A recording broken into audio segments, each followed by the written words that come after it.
जो इससे प्यार करता है उसे कोई भी विकार परास्त नहीं कर सकता। ये बैठाल लो हृदय में, बैठालने की बात है। यदि आप परास्त हो रहे हो तो किसी और से भी प्यार करते हो। यदि आप केवल मेरे कृष्ण प्यारे से प्यार करोगे तो किसी की सामर्थ्य नहीं कि परास्त कर सके। भोजन के बाद तुरंत कभी स्नान न करे या ना स्नान करके तुरंत भोजन में न बैठे। इन सब से ब्रह्मचर्य पुष्ट होता है। तुरंत भोजन करने से किया, नहा के तुरंत, और या भोजन के बाद तुरंत स्नान किया, इससे ब्रह्मचर्य पर फर्क पड़ता है। पित्त बढ़ जाता है और ब्रह्मचर्य की हानि होती है। वीर आप नष्ट नहीं करते तो इतने बलवान हो जाते हैं कि एक बार विष को भी वो पचा डालेंगे, इतनी उसमें सामर्थ्य है। आपकी हानि नहीं होने देंगे। शरीर के भीतर बताया था कल भी एक मनोवाह नाम की नाड़ी है। इस नाड़ी का कार्य है मथानी जैसे नहीं, जो दूध दही का मंथन करे तो मक्खन निकाल देती है, ये इतनी चिंतन से गर्म हो जाती है नाड़ी।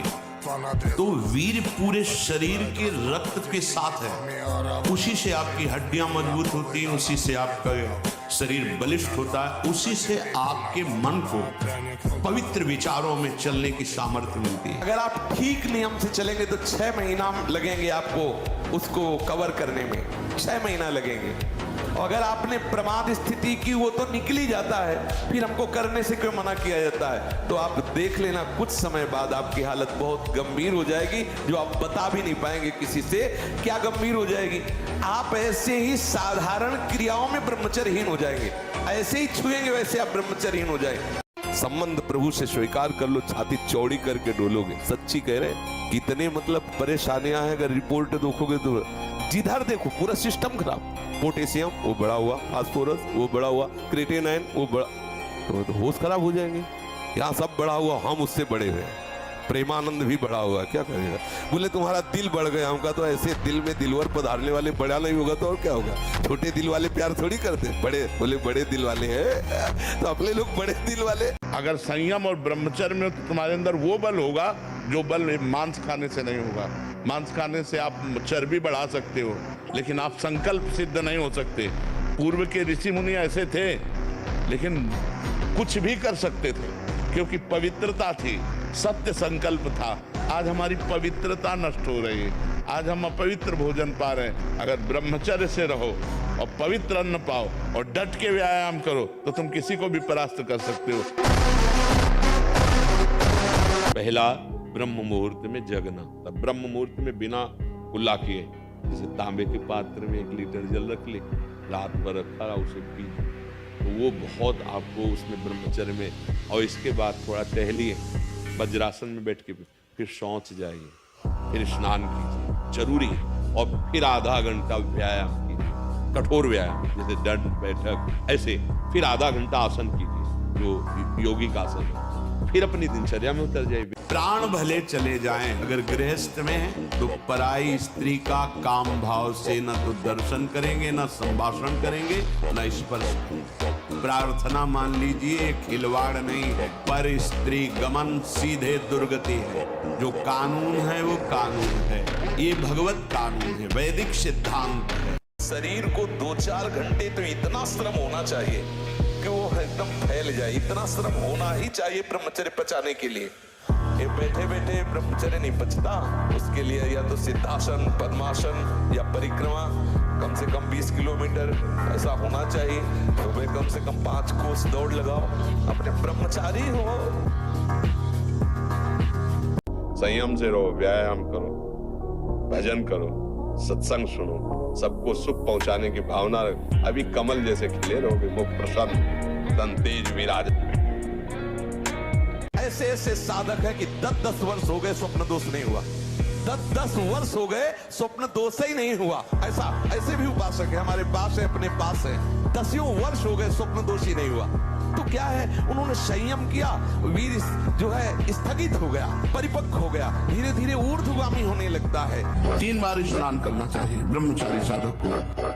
3 बार ना हो सके तो 2 बार तो करना ही चाहिए। मिलता 2 बार तो प्राय सब लोग करते हैं।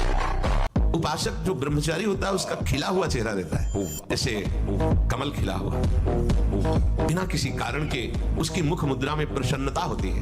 जो ब्रह्मचर्यहीन होता है बुझा हुआ चेहरा होता है। तेजी, बिना किसी कारण के वो शोकग्रस्त लगता है। बैठा है, आपको लग रहा है शांत है, लेकिन आप चेहरे को देखो, वो एक शोकग्रस्त है, कुमलाया हुआ चेहरा, अशांत चेहरा। साधक मन को बहुत दुलार करता, पीट नहीं पाता। मन कहां से पीटा जाता है? इसकी मांग को ना कर दो, बस इसकी पिटाई शुरू हो गई। ये कहता है आज ये देख ले, हाँ बढ़िया, चल चतुरासी जी शुरू करते हैं। ये कह रहा है ये चाहिए, उसके विपरीत नहीं। मन जिसको चाह रहा है वो चीज उसको ना दो तो उसको पीड़ा होती है, और उस पीड़ा को आप अपनी मान लेते हैं, इसलिए दुलार करते हैं। इस रास्ते को समझिए। आप इस बात से सावधान रहें कि इसकी चाल में ना फंसे, इसकी पिटाई जरूर करें। विचलित होना हमारे जीवन में नहीं होना चाहिए। 1000 बार नाली में गिरेंगे फिर भी हम छाती ठोक के आगे बढ़ेंगे। ये मार्ग ऐसे थोड़ी है, गिर गए, हल्ला मचाने वाला मार्ग नहीं। अब मैं सूक्ष्मता से देखता हूँ कहां से गिरा, क्यों गिरा, कौन सी ऐसी चूक हुई जो मुझे गिरा दिया। मुझे लगता है कि ऐसा मेरा चिंतन छूटा, नहीं छूटने देंगे, नहीं खाएंगे ऐसी वस्तु नहीं देखेंगे, फिर आगे बढ़ते हैं। अगर फिर फिसलते हैं फिर हम सावधान हो, अंतिम समय तक हम यही लड़ाई लड़ेंगे। थोड़े दिन तो चलिए, आप जल करके चलिए, आप देखिए आगे। एक बार जलने का निश्चय कीजिए। जब तक आप जलेंगे नहीं तब तक आपको पता नहीं चलेगा कि आपका स्वरूप क्या है। जिस समय आपके अंदर विकार आ रहा है उस समय आप शांत भाव से बैठिए। किसको विकार आ रहा है, कहाँ विकार आ रहा है, ऑपरेशन कीजिए। जो ये बात सत्संग से सुनकर निश्चय कर चुका है कि कामनाओं में सुख नहीं है, तो हम कामनाएं क्यों करें?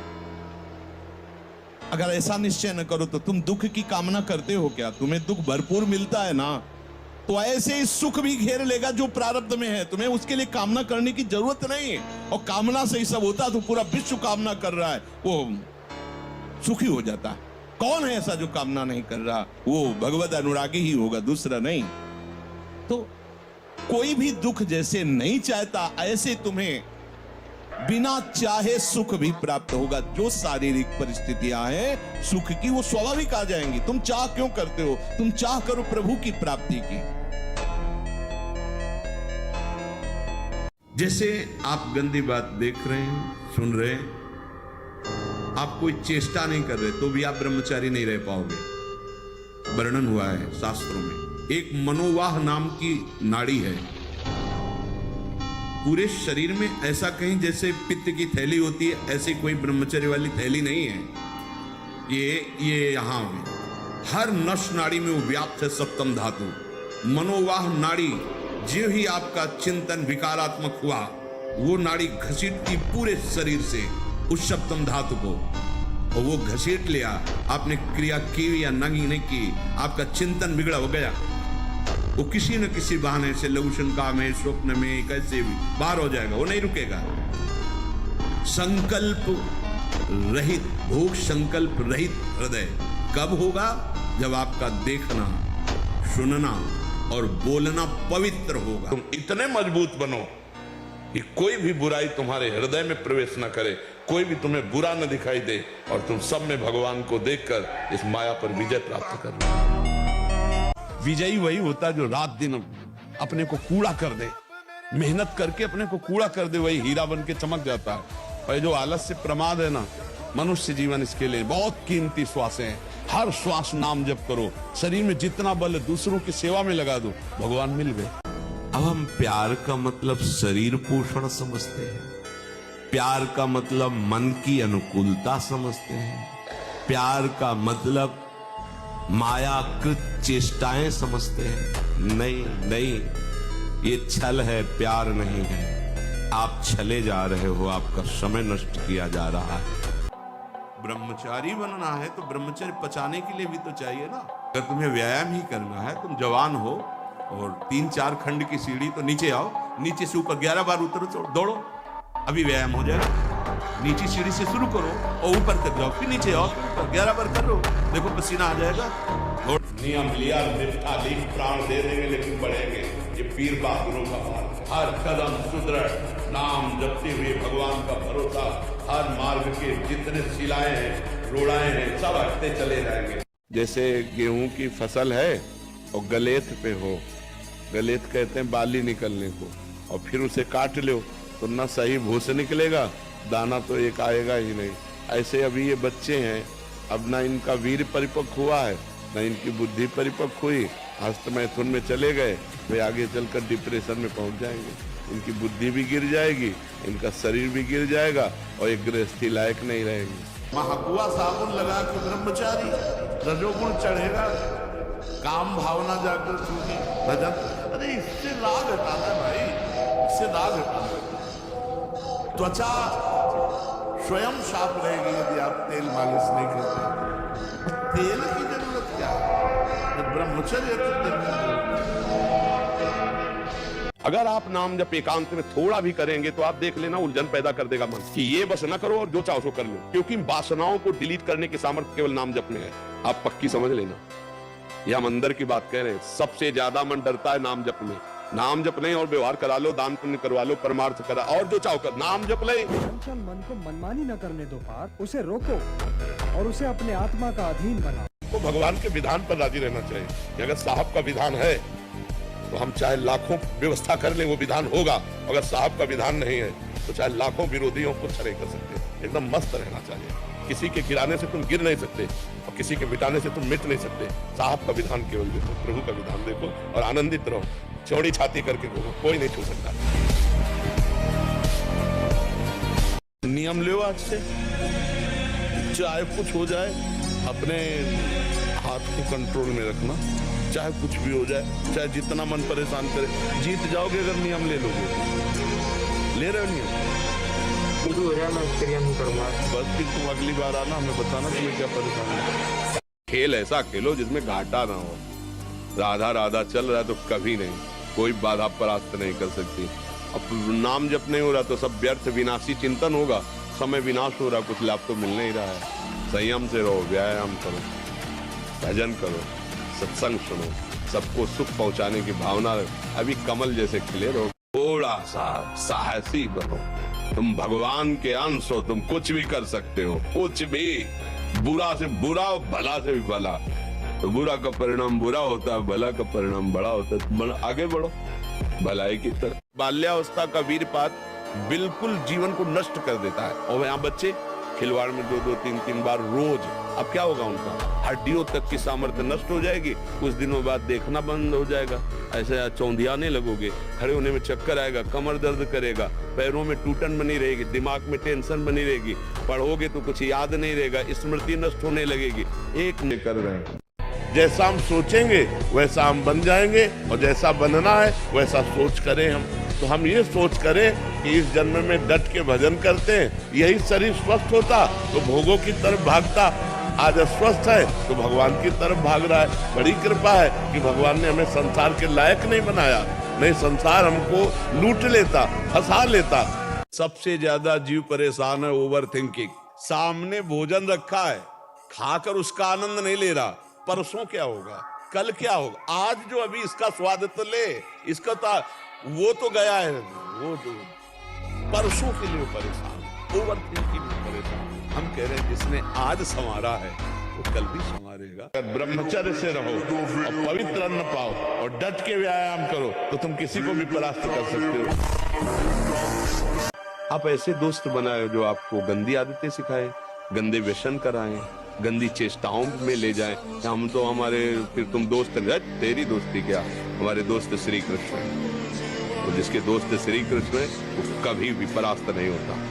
हरिनाम जापक, राधा नाम जापक, ये ध्यान रखे। अगर वाणी से अश्लील वचन बोलेगा, गंदी बातें बोलेगा, प्रपंच की बातें बोलेगा, नाम भगवान नहीं चलेंगे। जैसे भगवान वैसे ही भगवान का नाम, ये परम पवित्र है। यदि आपकी जिह्वा पे आने लगा तो संत कृपा हो गई, हरि कृपा हुई, धाम कृपा हुई, तब ये नाम आया है। जो नाम है वही कृष्ण है, जो कृष्ण है वही नाम है। नाम नामी अभेद होते हुए भी नामी से बड़ा नाम। शक्ति, धारणा शक्ति, उत्साह शक्ति और संकल्प शक्ति और शरीर शक्ति, ये शक्तियां उसके अंदर प्रकाशित होती है जो ब्रह्मचर्य का पोषण करती है। धिक्कार तुम्हारी माँ को जो तुम्हारे जैसा पुत्र जन्मा। अपनी इंद्री की पुष्टता के लिए दूसरों को मार देते हो, चाहे रसेंद्री चाहे जनेंद्री। इंद्रियों की पुष्टता के लिए जानवर जैसा बर्ताव करते हो। कैसा तुम्हारा जीवन है? केवल एक क्षण के सुख के लिए दूसरे को जला दिया, काट दिया, मार दिया, चाहे रसेंद्री का सुख चाहे जनेंद्री का सुख। एक क्षण के सुख के लिए उसका गला काट दिया, उसको रांध के खा रहे हो, उसके साथ भोग किया, उसको काट के फेंक रहे हो, उसको जला रहे हो। क्या तुमसे तो अच्छा सुअर कुत्ता है कि वो अपनी योनि के अनुसार बर्ताव कर रहा है। तुम मनुष्य योनि होकर ऐसे गंदे काम करते हो। सुधर जाओ, नहीं तो आगे सुधरने का अवसर ब्रह्मचारीवत स्थित लगेगा। आप अपने को निर्बल समझकर इसको सबल मान बैठे हैं, इसीलिए हमारा पतन हो रहा है। बिल्कुल इसके किसी भी चाल में शास्त्र मर्यादा का उल्लंघन न करना। शास्त्र एक एक क्रिया के लिए आदेश करता है। आप इतना देखो, आप ऐसा देखो, आप ऐसे चलो, ऐसे बोलो, ये करो। और जहां आपने मन के अनुसार किया तो आपको ये सिखाएगा, इस बात को पकड़ लीजिए कि नहीं, बुरा नहीं होने देंगे, लेकिन ये धीरे धीरे आपको उसी बुराई में डुबो देगा। फिर आप चलोगे तो आप इतना नीचे उत्साहहीन होकर गिर गए हैं कि अब आप मन को संभाल नहीं सकते। इसलिए प्यारे, पहली ही सीढ़ी पे से रोक लो, इसे उस मार्ग में उतरने मत दो। बिल्कुल शास्त्र विरुद्ध कोई भी चेष्टा जहां होने लगे तत्काल समझ लेना, ये ऐसे फुसलाता है कि हम ऐसा नहीं होने देंगे। आपको विश्वास दिलाएगा और धोखे के गर्भ में डाल देगा। इसलिए प्रथम पहले ही कदम पे रोक दो। नहीं, शास्त्र आज्ञा करता है, गुरु आज्ञा करता है, मुझे ऐसा नहीं करना। और खूब शरीर को थकाएं, शरीर को थकाना आवश्यक है। यदि आप प्रातः काल उठ करके 1 घंटा व्यायाम करें तो आप देखेंगे आपका जो धातु क्षरण है उसका अंतराय होता चला जाएगा। मैं महीने में 2 बार, फिर 1 महीने में 1 बार, फिर धीरे धीरे कई महीने में, ऐसे अंतराय बढ़ता चला जाएगा। हमारी बात को समझ जाओ। इस दुष्ट धोखेबाज मन पर नजर रखो। मन पे नजर रख ली, उसको संभाल लिया तो त्रिभुवन पर विजय प्राप्त कर ली। त्रिभुवन पर जिसने मन को चेला बना लिया वही सच्चा गुरु। जो वीर अपने मन को परास्त कर दिया वही महाबली। कुछ नहीं, प्रवचन करो वो वही गिराएगा। तुम चाहे जितने ऊंचे पद पे बैठो वही गिराएगा जहां उसको गिराना है। में बड़ा खतरा है। शयन के समय हमारी इंद्रियां और मन बहुत चंचल होता है। उस समय अगर ब्रह्मचारी भगवत चिंतन करते हुए, उसको नींद से मतलब नहीं है, तन्मयता धारण करते हुए नींद में चला गया तो बच जाएगा। अगर कहीं उस समय वो छूट दे दी और पास में मोबाइल है तो कभी ब्रह्मचर्य नहीं रह सकता। मोबाइल आप रखते हैं? रखना तो होता है। सत्संग ये सब सुनते हैं? हाँ, सत्संग सुनते, पर है बहुत खतरा पास में रहने पर। अपने हाथ के द्वारा कोई क्रिया या किसी कुसंग के द्वारा कोई क्रिया ना हो, और स्वाभाविक ऐसे तो जैसे दाल में उफान निकल जाता है, ऐसे वो वीर्य का उफान होता है, ना कि वो ब्रह्मचर्य नष्ट माना जाता है। अगर कोई क्रिया के द्वारा नष्ट कर रहे हो तब तो फिर आपको रोकना ही होगा। अपने हाथ से अगर ब्रह्मचर्य नष्ट किया जाए तो फिर अभ्यास बन जाता है। फिर वो अभ्यास कसम खाने पे भी नहीं छूटता। यदि ऐसी कोई गंदी बात है तो उसे छोड़ना ही आपको पड़ेगा। उसके लिए कोई जादू तमाशा तो आता नहीं, आपको नियम लेना पड़ेगा।